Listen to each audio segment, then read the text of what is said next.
Welcome to Famous Frequencies, the channel that brings you powerful real stories that reveal more than what headlines ever show. Today's story is about a moment that started with silence, but ended with a room full of people questioning everything they just witnessed. This isn't fiction. This is reality. When dignity is denied in plain sight. Congresswoman Jasmine Crockett was not expecting anything out of the ordinary that morning. She was dressed simply, comfortably, and respectfully. No entourage, no media, just her and a carry-on bag. Her destination wasn't glamorous. It was a quiet funeral in another state, a family obligation wrapped in grief and the need to be present. She had flown many times before, passed through security countless times, and shown her federal identification with no issue.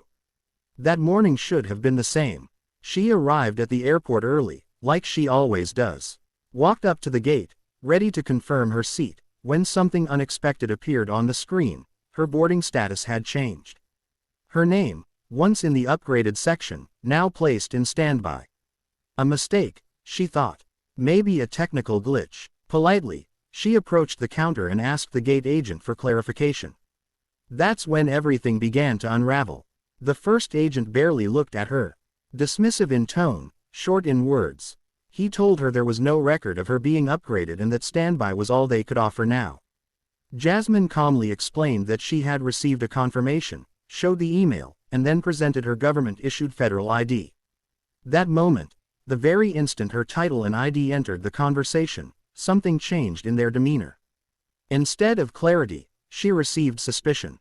Instead of assistance, she received attitude. Another staff member arrived, then another. Within moments, voices were raised, not by Jasmine, but by the airline staff. Accusations were whispered, eyes turned, and then, the unthinkable, a call for airport security. As passengers around her began to notice the growing tension, Jasmine remained composed. No raised voice, no shouting, just quiet disbelief and questions met with resistance. Security arrived, and without asking many questions, they requested that she step away from the terminal.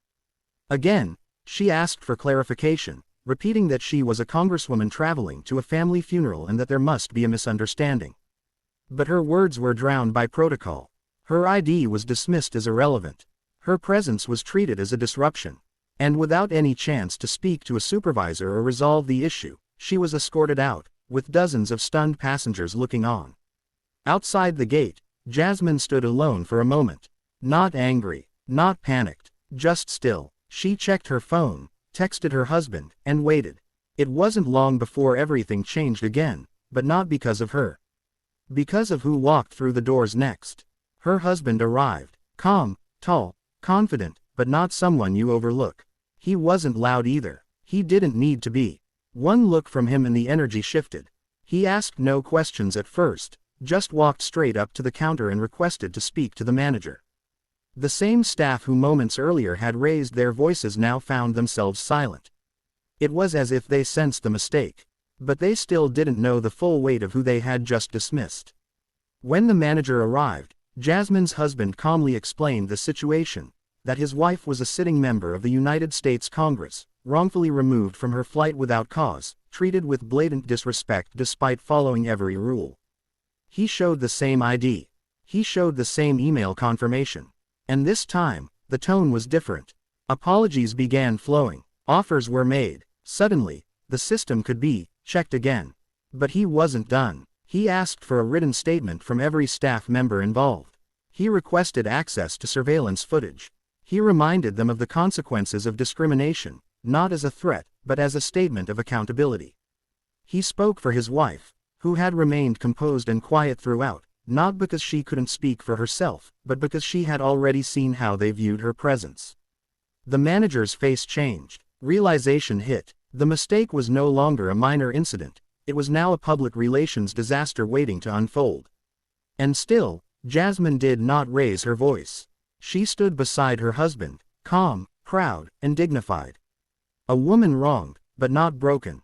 Within minutes, the airline was suddenly able to find not just one seat, but a first-class ticket. Complimentary lounge access was offered. Apologies continued, but the moment couldn't be undone. Everyone had seen what happened. The passengers who had watched her be removed, now watched as those same staff members scrambled to fix what they had so quickly broken. And then came the silence, the most powerful moment of all. As Jasmine walked back into the terminal, with her husband beside her, there were no more whispers. Just eyes wide with recognition, with understanding, and maybe even with shame. No speech was made, no announcement, but that walk, that quiet walk back through the same doors she had been pushed out of, said everything. Jasmine boarded the flight. She didn't want compensation. She didn't want drama. She simply wanted her dignity acknowledged. And that day, what started as a routine trip turned into a lesson for everyone watching.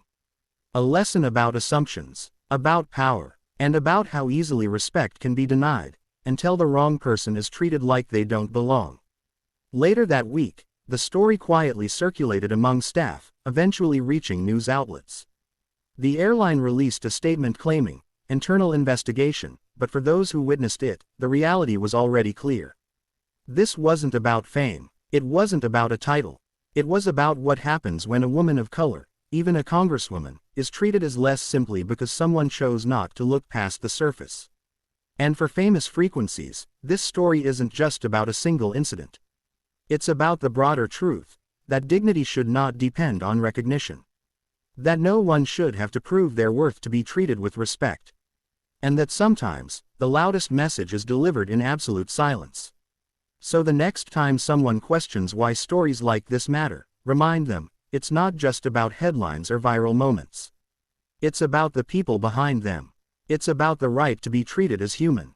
And sometimes, it's about one quiet woman, one powerful walk, and a room full of people realizing they got it all wrong. Thank you for watching Famous Frequencies. If this story moved you, share it. Because stories like this remind us all, dignity isn't earned. It's owed. And when it's denied, the silence that follows can echo louder than any apology. Stay tuned for more powerful stories, only here, on Famous Frequencies.